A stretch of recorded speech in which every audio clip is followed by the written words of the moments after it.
On l'essaye maintenant en turbo avec Cyril Drevet.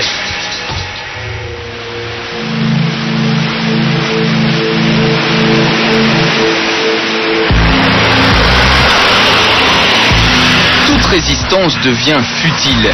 Des 3 meilleurs motoristes de la planète, Ferrari, BMW et Honda, le constructeur au cheval cabré sera désormais le seul à ne pas proposer de diesel dans sa gamme. Car ça y est, après BMW, voici bien longtemps, Honda vient lui aussi de franchir le pas. C'est presque historique. C'est l'Honda Accord, le vaisseau amiral de la marque en Europe, qui, bien évidemment, en bénéficie en premier. L'occasion de redécouvrir cette berline plutôt élégante et moderne, dont l'un des seuls défauts était justement de ne pas proposer de moteur au gasoil pour pouvoir conquérir un large public sous nos contrées mazoutées à près de 80% sur les ventes de voitures neuves.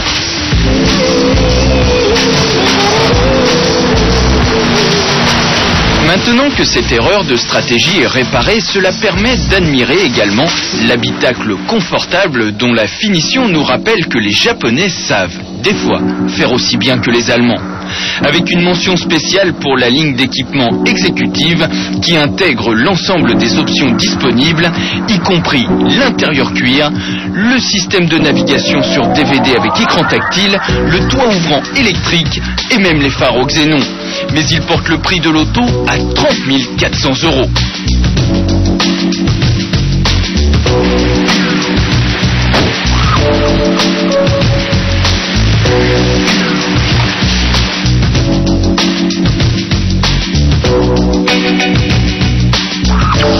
Mais passons sans plus attendre à l'objet principal de notre attention. Le 4 cylindres ICDTI 2,2 litres de 140 chevaux.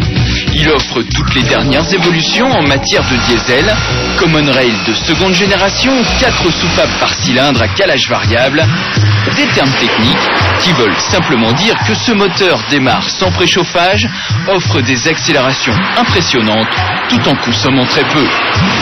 Autrement dit, pour un coup d'essai, on peut dire que c'est un coup de maître, surtout qu'associé au châssis très dynamique de l'Accord et à sa boîte de vitesse très précise, mais qui aurait mérité une 6e vitesse, le 2,2 litres ICDTI fait des merveilles.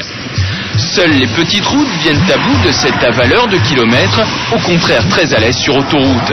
Mais ce n'est pas le moteur qui est en cause, mais les limitations physiques du diesel, qui n'offrent qu'une plage d'utilisation limitée. Donc désormais, Honda dispose de l'outil indispensable pour revenir au premier plan sur le marché français. Surtout que ce moteur va progressivement évoluer et équiper dans les années à venir les autres modèles du constructeur.